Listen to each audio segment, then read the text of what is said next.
that's the wrong button.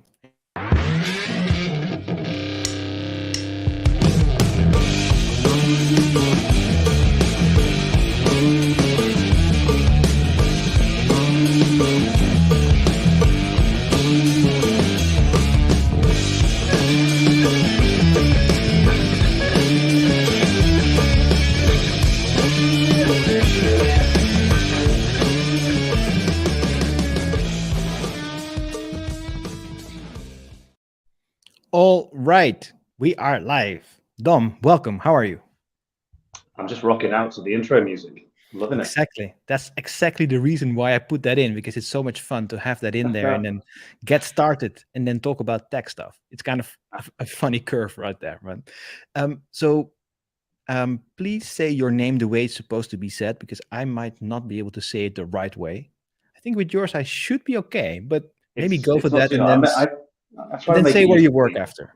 Sorry, go for it. I try to make it easy for people, as you say. I mean, Dom Selvon. It's nice and easy. My mom christened me Dominique, but I only go by Dom. So, and I'm CTO at E2X, applied digital company. I've been doing that for a good 10 years now. So yeah, a bit long in the tooth, but hey. Exactly.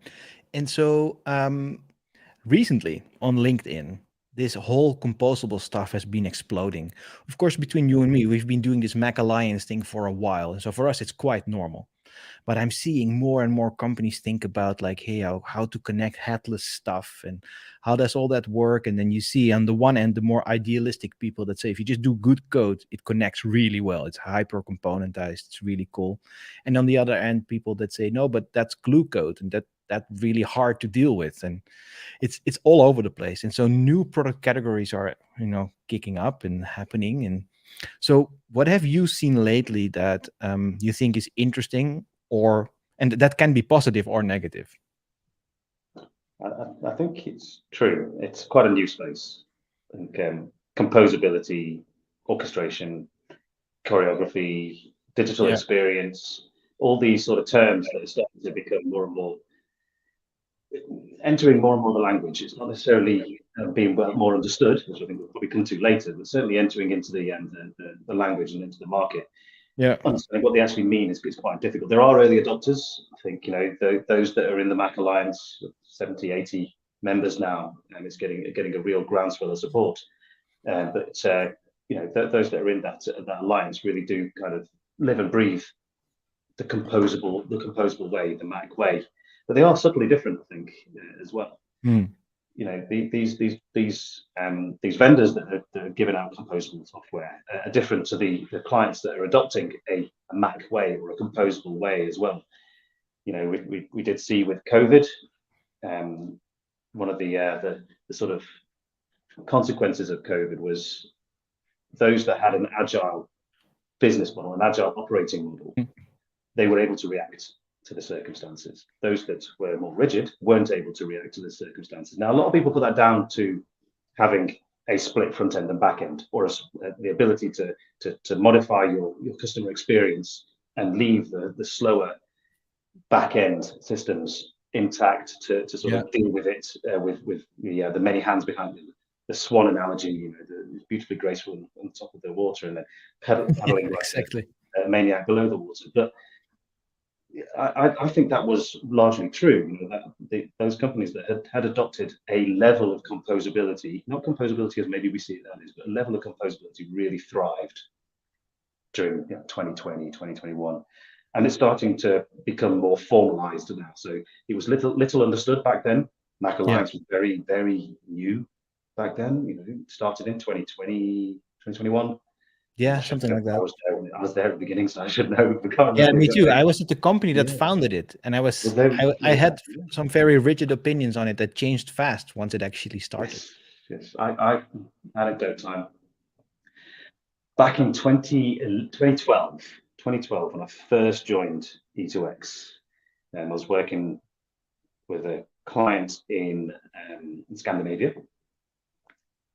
They were proposing it was with ATG, Oracle Commerce, monolithic platform, set the scene for a good many years. And there's still a lot of enterprise clients who were still on ATG. But back then it was relatively modern. It was kind of the de facto standard for enterprise commerce, and they were proposing taking the head off the commerce platform and having a bespoke presentation layer and using ATG just for functionality and just for data.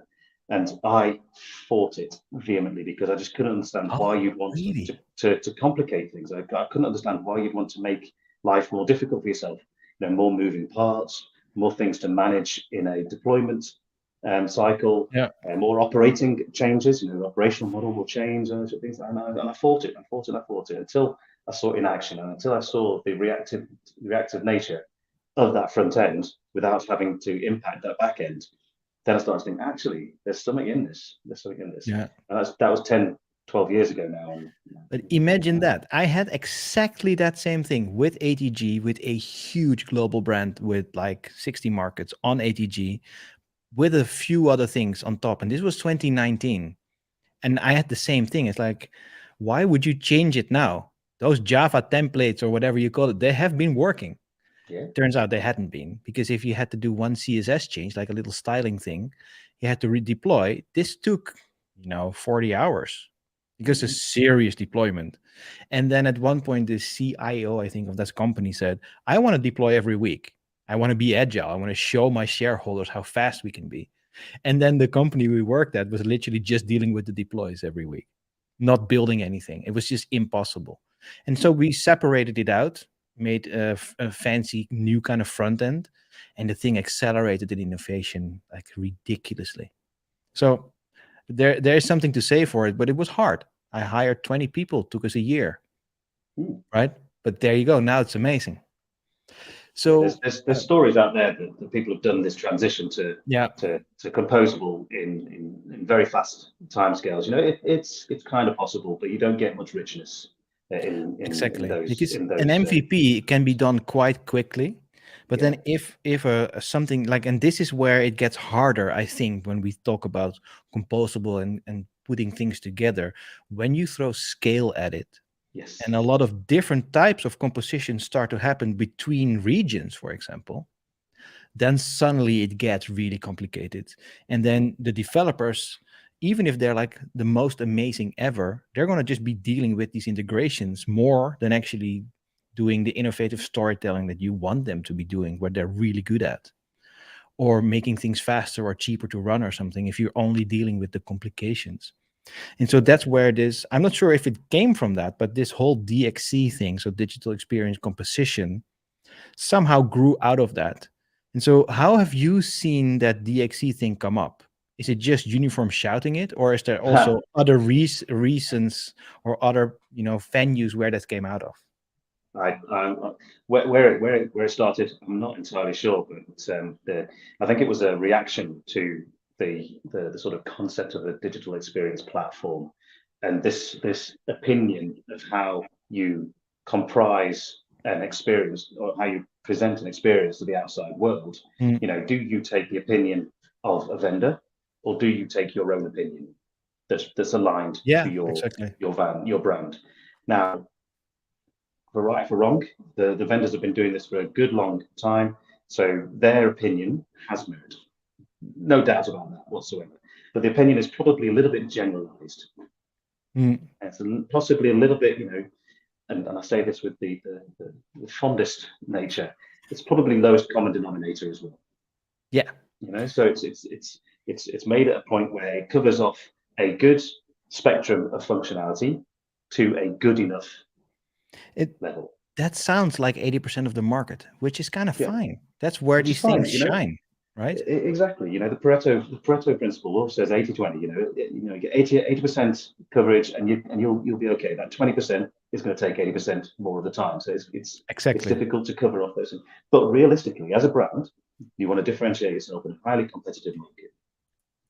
You want to make sure that what you're doing is unique, and it's something you can shout about and say, look, this is why you should come and purchase from us, or this is why you should come and read our media. You should be a differentiator. And to be able to differentiate, you want to be able to do the simple stuff, the commoditized stuff, good enough, but you want to be able to do the bits that make you unique. extremely well. You want to be able to focus your time, your resources, your effort, your people, your talent on those little areas that make you unique. Now, with a glued, let's use your term, a glued monolith or a modular monolith, or however you want to call it, Whatever you want to call it, it's the same you thing. don't really have the chance to focus on one particular area because you're, constrained by the entire monolith again, or the village of modules that you're working with. You're constrained by that. Whereas with a composed architecture that's being orchestrated properly, you're able to say, okay, these bits, I'll let them work as they're meant to out of the blocks. I don't want to touch them. Let's use the common practice of those areas. But for these three or these four little areas, these four little modules, I want to really dedicate my time to it. I want to give them the extra processing power. I want to dedicate my engineering teams to enhancing the functionality on them. Yeah. I want to really do lots of market research and up the user experience on each of these and bring in the data from multiple different sources. And to be able to do that, you need to be able to split it apart and put it back together again. Yeah, because interestingly, if you think about it, that DXP thing that we used to have in these bigger systems that we now call legacy, they're still doing pretty well, to be honest. We don't have to call them that. They're fine. The thing is that the fact that the content editor could do so many things, or apparently could, if developers didn't mangle it in such a way that it suddenly is complicated, that is a really lofty goal to actually have these content editors be very happy, but the developers as well, because happy teams just build better things. Yeah. And of course, when you compose something and you don't have a central way to somehow content edit something without having to understand 15 systems, I think that's the only thing that was lacking. Because me as a developer, I love this whole headless thing.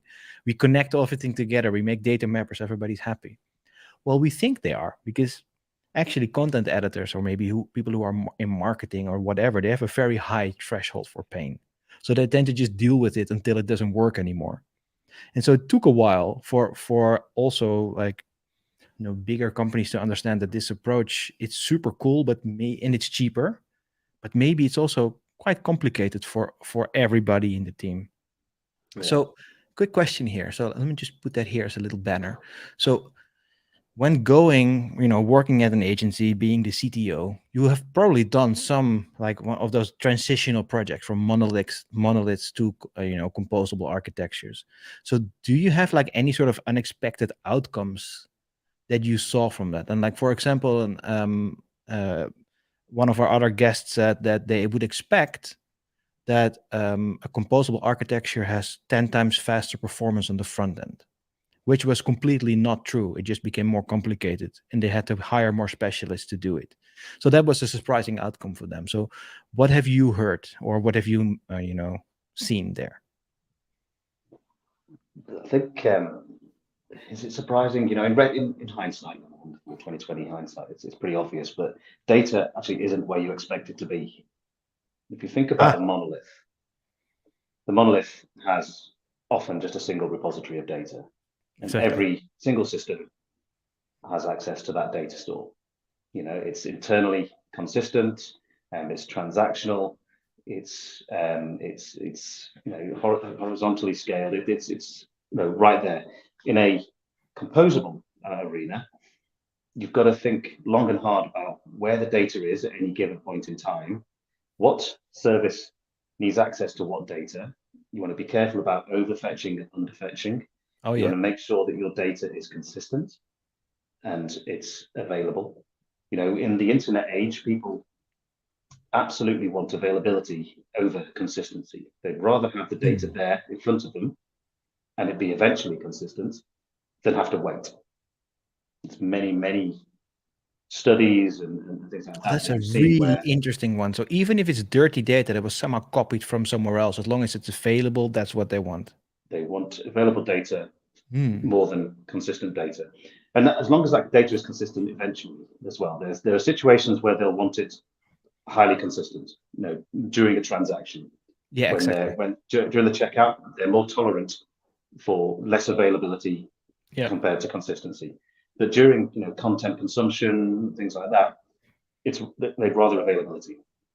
And so, what is your opinion on this idea where all these different best of breed or best of need systems, whatever you want to call them, where they kind of host your domain data of that specific thing that they're dealing with, which means your data is actually not central, but it's completely decentralized.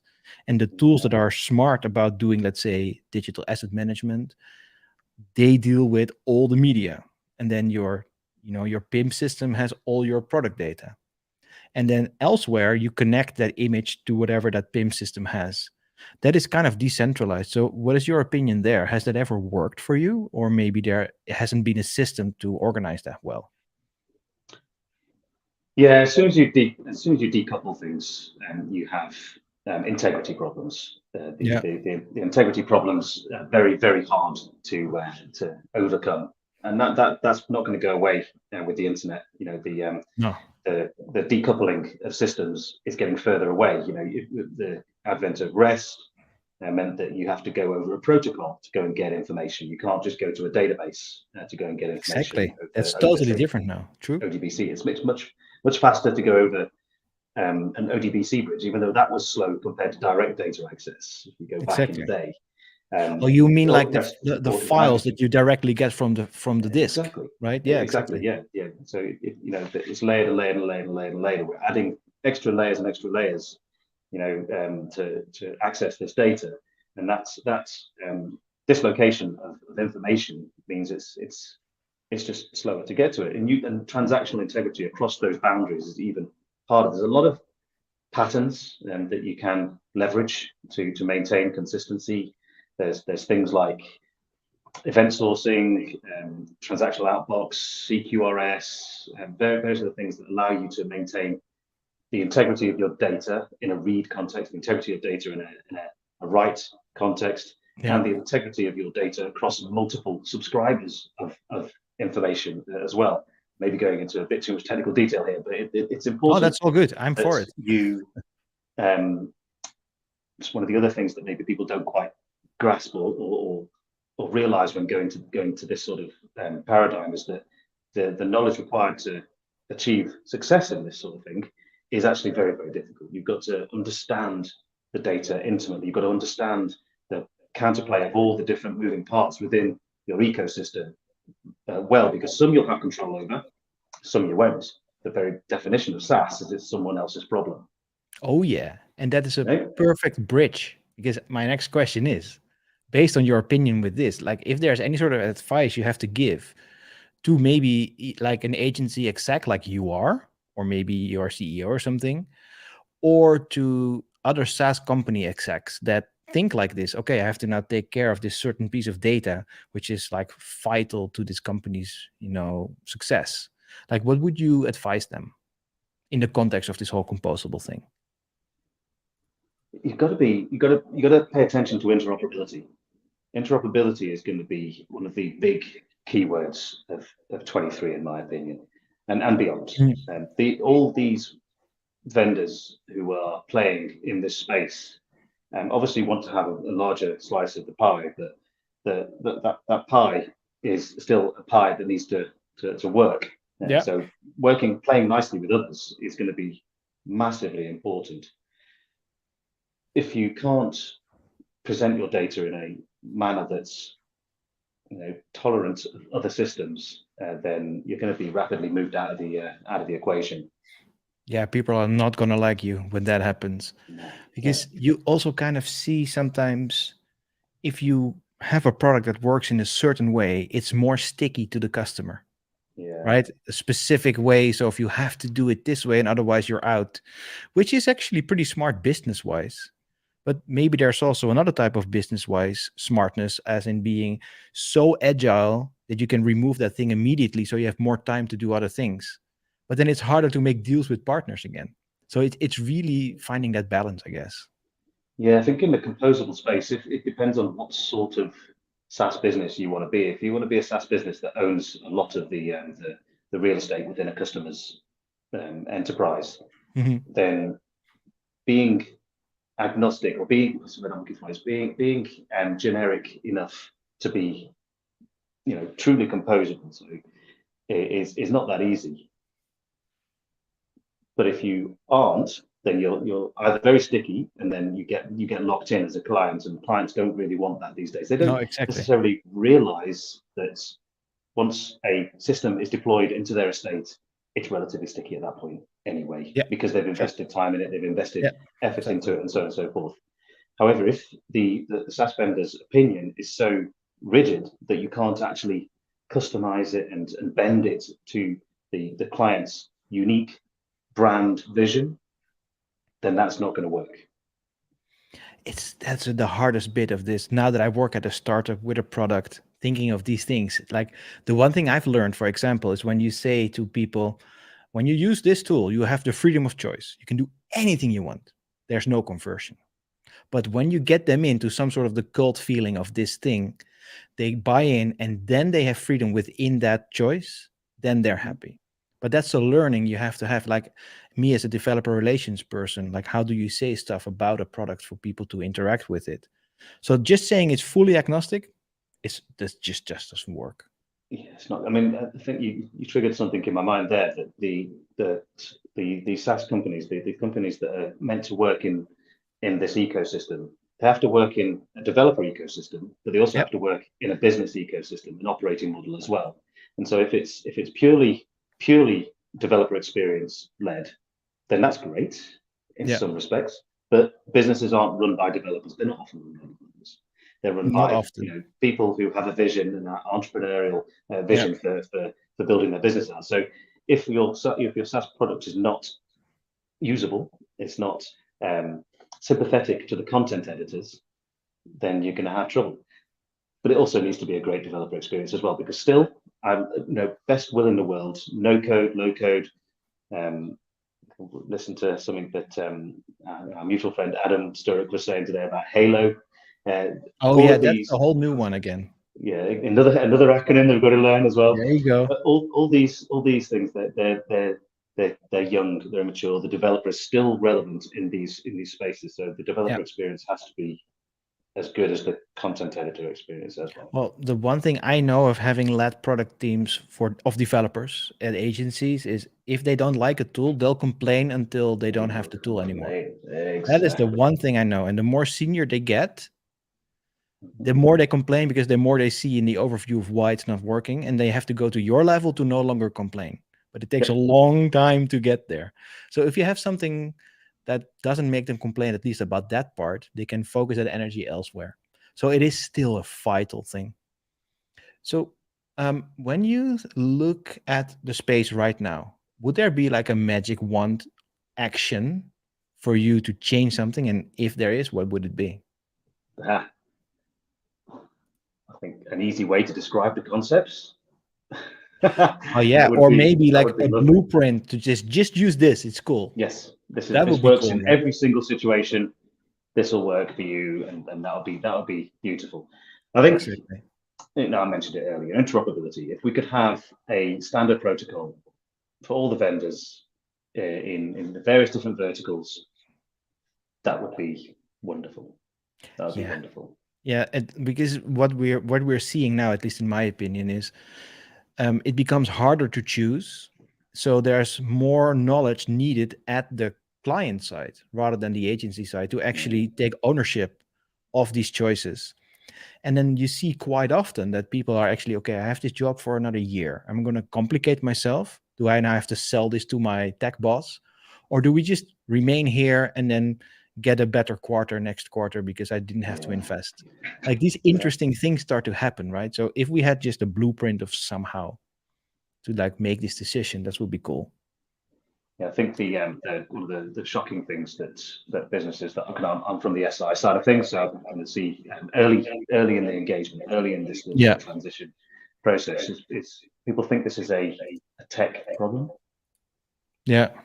This transition that you're trying to make is a purely tech problem. It's not a purely tech problem. It's actually a business problem, because you're talking about your communication pathways. You're changing that operating model internally to do that. So when we work with clients, we often have a process. We have a workflow to try and get them to understand that this is an operating change. That they need to understand how they work now with the systems that they have.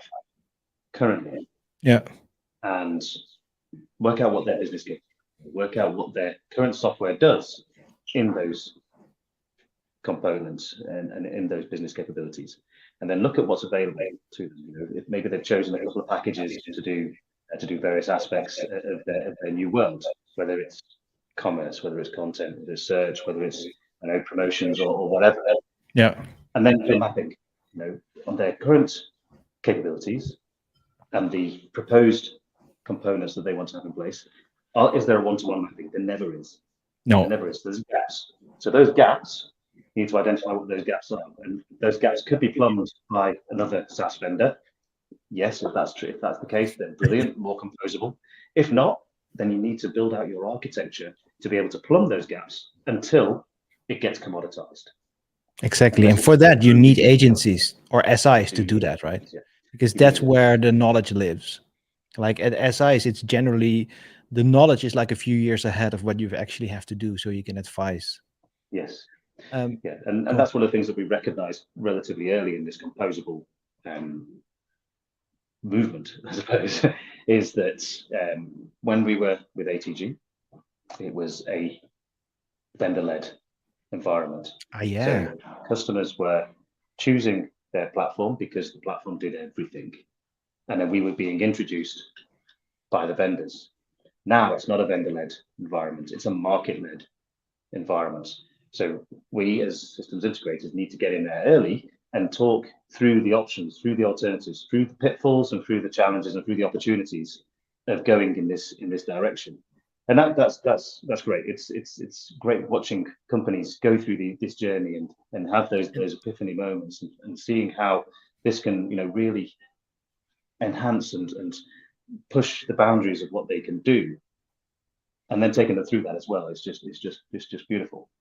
I love how you actually called these things out, because I've been talking about that exact thing, but I called it platform first or value first agencies or SIs, which is probably the same thing. Yes. And so I've worked at companies that were there in their origin, either a platform first or a value first company. Have you ever seen SIs move from the one to the other or do both? Is that actually possible? Ask the question again. Yeah, so can they be both like vendor-led, like still doing Adobe's and Sitecores and Optimizely's, but also doing Composable in the same company? Can you mix that DNA or not? I think you can, but it will be hard. But the company has to be big enough to be able to do that. Yeah, okay. Yeah. Enough people, basically. It's enough people. I think there is. I think they are separate enough to be able to do that. I mean, we are dedicated to Composable. Every single bit that we do is Composable software, but we come from our genesis, our foundation is that monolithic world. So that it's made us everything that we are. Exactly. You go with the times, I guess. Exactly. Yeah. And so when you think about all this modern composable stuff, I think we might have touched upon this a little, but have you seen any sort of bottlenecks of customers that went with this whole approach, followed your advice? What bottlenecks did you see? Like, were there like process bottlenecks or maybe just tech or? No, knowledge. Knowledge is the biggest challenge. Okay, cool. It's changing. The procurement is also a big challenge. Oh yeah. SLAs and stuff. Yeah. That's a stream on its own, I think. We need a startup that does procurement. How about that? Yes, I'll leave it at that. Oh no. Let's pick that up later. That's a whole can of worms, Tim. I think that'll take us down a direction maybe we don't want to go. But I think knowledge is a huge barrier, bottleneck, whatever you want to call it. It's something that's getting better, but being able to articulate the complexities of what's trying to be achieved with composability is actually very difficult. It's not a simple complex. I spend an inordinate amount of my day trying to think up analogies for the various different concepts that we have that resonate, and it's really hard. I mean, my latest one that I'm trying to think of to articulate the sort of layered approach is language. So language, you have vocabulary, which is your API. You have a grammar, which is the orchestration or composition engine. And then you have the story, which is the experience. And then each of those need to be comprised. To make the story, you need to be able to write the APIs in a grammar that makes sense. So it's a little bit of an early analogy, and still working you have on to how work it's to all get going it to out, work, but it makes sense. It's getting there, and I think it's starting to make sense to me. And the other one that I use is orchestration naturally leads to a conductor orchestrating instruments, and you can move one instrument for another instrument, which is your modules and so on as well. So imparting knowledge in terms of analogies is one of a good way of getting that across in terms of the architectural concepts that we're trying to apply. I mean, I spouted off a number of patterns earlier that will mean nothing to people who don't live and breathe this, No, architecturally. exactly. And And even if you sometimes do, even exactly, and we tend to forget sometimes that this is our daily life. It's like we live and breathe all this data stuff. Nobody else does. We're like the odd ones out, to be honest. However, I did see recently that lots of people that used to be on relatively high levels at SIs are actually moving to these product companies now, or moving to clients where they are now building internal teams. And so it has been getting easier. I've had meetings with customers that didn't know about the legacy monoliths. They actually, like the story we tell, oh yeah, you can go from this old one to the new stuff. And they're like, which old? What? old one? What are you talking about? And they're actually having issues with how they connected their new stuff. Right. So it's slowly but surely starting to change now, which is very interesting. I like that. I do like that. I think the connectivity is also something that's really challenging in this space as well. Integration it's never been easy. It's never been fun, frankly. It's never been sexy.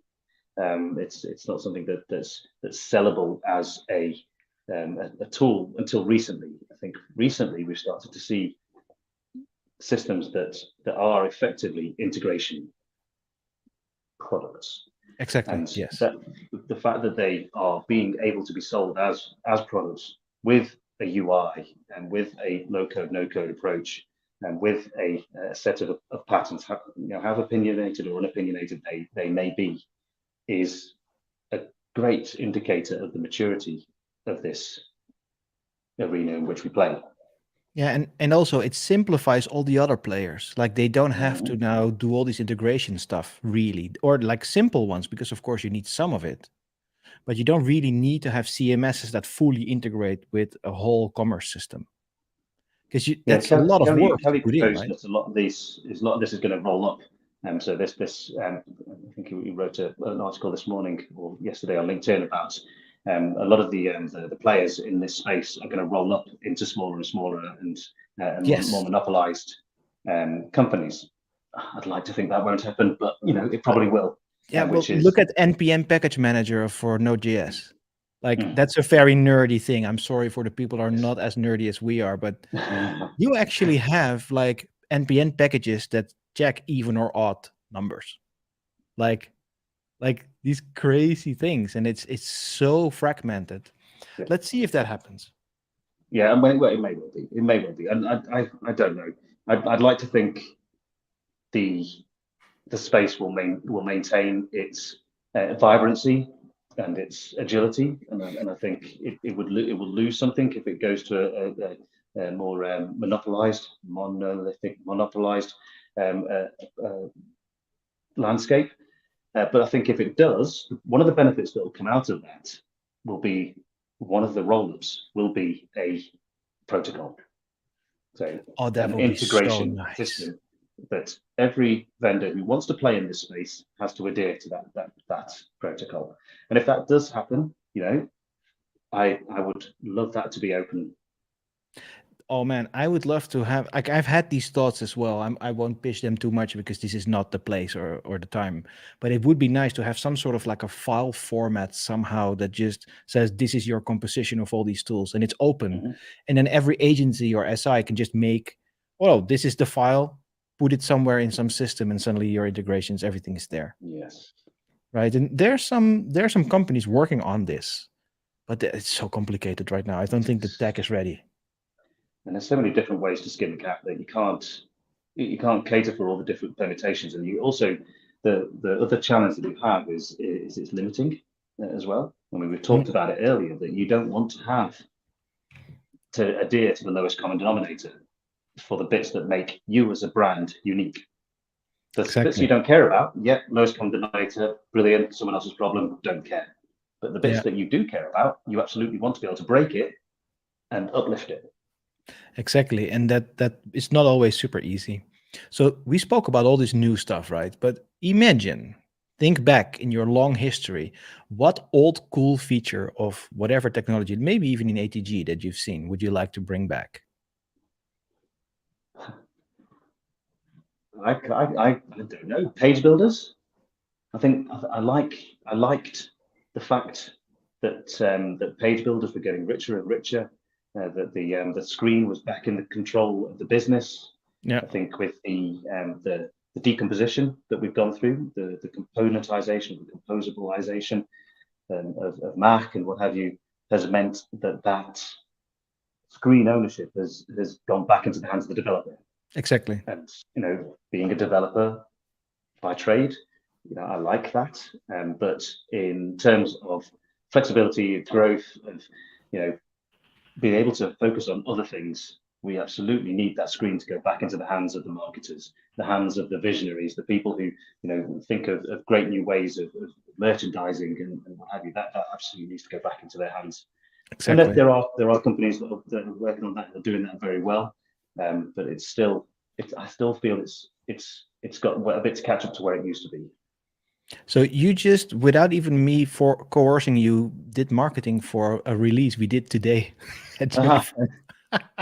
That was not meant to happen like this, but this is very cool because we actually just released something we call Visual Canvas, which is basically, it's a page builder, but not like super detailed. It's not like, hey, I'm changing this padding and margin and the color of this button, but it's more, I have a bunch of components that match my design system, and I attach sources from all places, whatever API I have, I attach those to those components, and then you can kind of drag and drop and see what you're doing visually. And I think it's not fully a page builder, but it's more like contextual editing. So a content editor doesn't need to know it's Algolia they query. It's just a search query. Because you could also query BigCommerce or whatever. And so it's kind of a new approach to what these page builders could be. But I'm not going to talk about this too much because this is not that stream. But it's funny you came up with that because I think it's a very interesting concept.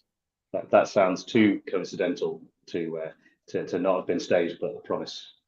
I promise this was not staged, but it was perfect.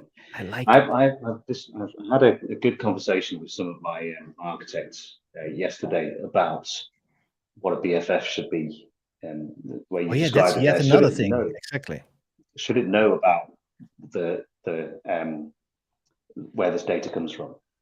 No, it shouldn't. The BFF should not care at all whether this data comes from Algolia or Constructor or Commerce Tools, or Contentful or Contest Data. I'm not going to name everyone. I haven't named. There's so many to name. Brand, then I apologize, but it doesn't matter because actually that BFF is an experience buffer. Yeah. And that BFF should be aligned to the experience for which it is presenting for, which is why I kind of like GraphQL as well as a kind of Uber BFF. But again, with GraphQL, you kind of lose the specificity of a BFF. I don't know if GraphQL is going to make it. To me, it feels too opinionated almost. And the namings that they're using, it's pretty like it. GraphQL, when you make these, sorry, it's going to get a bit technical again, but that's what you get with guests like these. If you talk about GraphQL, you kind of have an amazing contract between teams. If you work in a company that internally uses GraphQL and they all have like little products, I think it's amazing. It's super solid. You read exactly, you can see what's happening. It's almost like Swagger 2.0 for internal teams. But the moment you make it available to the public of developers, I feel like it's almost limiting and opinionated, and like just try to do pagination with GraphQL, just that. I wish you good luck. It's very complicated. And then trying to make GraphQL endpoints, holy moly. So I'm not sure. It's a really amazing idea, but it's also really hard somehow to deal with. I don't know. I've blown hot and cold about GraphQL. Me too. Because I've used it at length. I've loved it and I've hated it. I've thought it the solution to all our woes, and I've also thought it's being an over-engineered piece of software that puts the business logic into the presentation tier again. Yeah. Or the composition logic into the presentation tier again. And whilst there are benefits in that, and when I was talking about the BFF just then, that is specifically dedicated to an experience, you're kind of then constraining your experience to what the BFF can provide, whereas the GraphQL gives you a bit more flexibility in that to choose a pick and choose of whatever you want. If you have absolute flexibility, as Uncle Ben says, with great power comes great responsibility, and if you don't, you have to be mature to be able to deal with it, or you do. experienced. You do. What I kind of like is probably a mix between these systems, like having the feeling of this BFF thing where you have proper control of all your components and doing cool stuff with that. I think it's really cool. Yeah. I'm just copying your chat quickly. Sorry, audience, you are not supposed to know this. So basically, that is cool, but then also that limits a little bit. And so, but it's also complicated to have to query everything in your front end, right? If your BFF says, just this is the thing, query it elsewhere. That also kind of sucks, because if you want to do something in runtime, you have 15 components that all need to query something else, it's too slow. Yeah. And so you need to have a system which says, you know what, I'll cache that stuff on the edge for you if you choose that. And then another system says, well, maybe this stuff is cached, but then there's an ID to some CMS entry that I want to query myself. Let me do that in a microservice somewhere. So that's exactly what I was saying. You go into some sort of gospel, people buy into it, and then you give the freedom. And I think that's where it wins. And I think you've touched on a couple of things there. Being able to have that data at the edge, so the speed is much better, and so on and so forth. You need to be able to materialize that information from slower systems downstream as well. And how you materialize that information is currently an engineering challenge. So it could be actual materialization. So the data is replicated. Yeah. Risk of going stale, risk of being inconsistent. That is, again, that you need surgical cache purge. And if you say cache purge to any developer, they'll cringe. You just twitch a little bit. The two hardest things in engineering is caching and naming things. So with that in mind, let me just put a comment from a certain CTO that has a lot of experience with doing that. And then also he says, biggest issue with GraphQL for page experience data is the inability to handle trees or arbitrary lengths, which is what page data essentially is. Great for a lot of scenarios, but not for the web experience. That actually, I didn't even think about that, the fact that it's so variable. Interesting. It is. I think I've argued for GraphQL being used downstream in the back end, the mid and back office systems, and I've argued against it being used back there, because the argument against it being used further down the stack is you should know what you need and what you don't need down there. It should be well. Sometimes yes, sometimes no. That's the hard bit. Particularly in event-driven, sometimes yes, sometimes no. But in an event-driven architecture, you shouldn't really need an interface. You should have ports and adapters that respond to external influences. That's the ideal, but that's never the case. You always have static elements in your system. You always have dynamic elements in your system. It's always dirtied up somehow. It's never the ideal thing that we would love it to be. All right, I think can be better. Exactly, and I think we can go down this rabbit hole for very long, but we're not gonna. I'm gonna give you a fun question. So how would you explain composable architectures to a 15-year-old? And I chose not like your grandma or something. I chose this because these are digitally native people. Yeah. Like they know better than me how to use Snapchat because it has all these swipe things that are not native to me, but they are native to them, which means they use this stuff so much. No matter they might not understand how it's built. But so if you have somebody that's digitally native that was born with it, how would you then explain all this stuff we just discussed? The language thing again, or maybe sushi making, or where would you go? I don't know, to be honest. I mean, I would try and figure out an analogy of some description. You know, is it making a car, a modular car, where you can pick and choose the doors and the windows and the engine and the batteries or whatever. That could be one way of saying it. You know, if it's monolithic, you as an individual, you can't touch it. It's closed.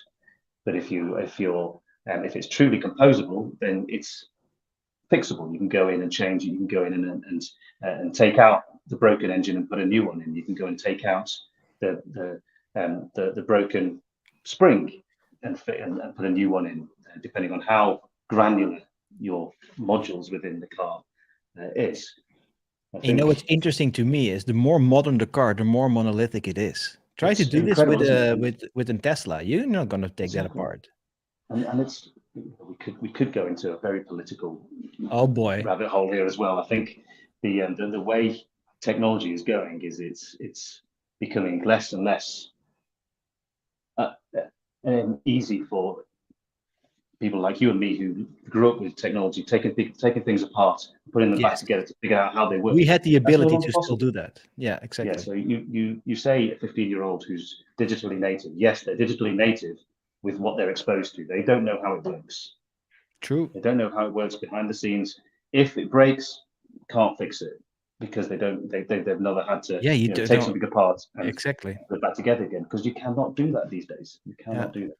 And so what I've learned from one of these, I asked this question on one of the other episodes, and the person came back, and I think that's one that can work, is actually remember these kids might have been old enough to see their parents with an old Nokia phone, right? It wasn't really composable. It's like a monolithic phone. It had a game and it had a phone, like it had Snake, this stuff. And now you can get like one of those guys where you get a base phone that can just call and browse the internet, but then you can make it your own by choosing your games and whatever you want. And you don't like a game, take another one. You want more of that game, pay a little bit. Maybe that one fits pretty well for a 15-year-old. Yeah, I like that. And I think the DXC arena, just to sort of close it all off a little bit, is still very much experience focused, as in how the systems are presented to the outside world. Again, to Alex's point, that we haven't really touched on how we're aggregating and pulling in the data further downstream. So at the moment, we still point to point almost. We still say, very domain oriented. It's very silo oriented. You go and pull your order data. You go and pull your product data from a certain system. You go and pull your inventory data from a certain system, and then aggregate them further up the stack. Why don't we do orchestration and composition further down the stack? That's what will happen next. We'll have digital operations orchestration. That's what it'll be. But does that mean that there's more smartness of how to deal with that stuff down the channel, let's say in a front end of an app, or is there a thing in between? In between, because you want to be able to, you want to give your ops staff, people looking after logistics, people buying. If you're in a retail context, you want to be able to buy from multiple different suppliers, and you want to be able to put that information into a system and allow that system, that data to percolate up into the experience. How you get it from system A to system B to system T, because they all need different views of that data and different renditions of that data. Oh, that's true. So there's states that they care about in a certain context. Yes. And so this is the thing where the focus with current DXC is, well, there's a few problems to solve. And the biggest one right now is that content editors can just not deal with stuff somehow. And it's hard to be able to connect to all the things from the front end. Yeah. That's only one context. And you're going to have other channels like staff in a warehouse that has to see a certain data set. it's a different experience, isn't it? Are you going to do that in your DXC, or is that maybe not built for that? That's a great question. I love it. And I'm going to be asking my CEO about that soon. There we go. It needs to be answered. I think it's something that it's a very interesting one. You could be able, there's like, and this is what I hope the DXC thing will be, is that it's as big or as small as you want it to be. Right? Maybe that DXC bit is only for the 3 channels you have, your mobile phone, your in-store screen and your website, but then maybe your procurement department or in warehouses, they might have some other thing. Or you choose to put it everywhere, because the one thing that's interesting on DXC is that you have all these different, you have information about all the different systems. So you can do amazing insights about these systems. So you kind of want it to be big. But then maybe it's, I don't know, I'm just spitballing here because it's so new. We haven't actually done it at that scale. We have to figure it out. Agree. So with that bombshell, we're getting towards the end, I think. We're going pretty long now. I have a few comments here that I'll put on because this one is cool. Lyron says it's like Roblox, which is a really cool game for youngsters. I haven't played it, but as far as I know, in Roblox, you can make sub-games, and these games are exactly how you want them to be. And these kids make the games. It's insanely cool. Also politically dangerous, but that's another story. I wasn't going to go into that, but I have heard that too. Yeah, exactly. And then one last one here from an anonymous LinkedIn user. The human body is a perfect example. The body is not built monolithic. Our body is composed of several microservices. The brain orchestrates all parts. That took it really far and really awesome. I never thought about it that way. It's true. But how do you then decompose and recompose the human body? That's a little too much dark. Composing for me. A little dark for 6 o'clock on a Friday, on a Thursday afternoon, maybe. Yeah. Is there a last thing you might want to share with our audience? Because you did send me a link just now. Should I put that on? No. It's a link that kind of describes composability or MAC at different age groups, so 5-year-old and school age, and so on and so forth. So it kind of attempts to do that. But really, the composability isn't going to be for everyone. The customers that have a very defined MO with or contract with the outside world don't necessarily want to be able to pick and choose and change everything. They want to get out there and get their brand marketed.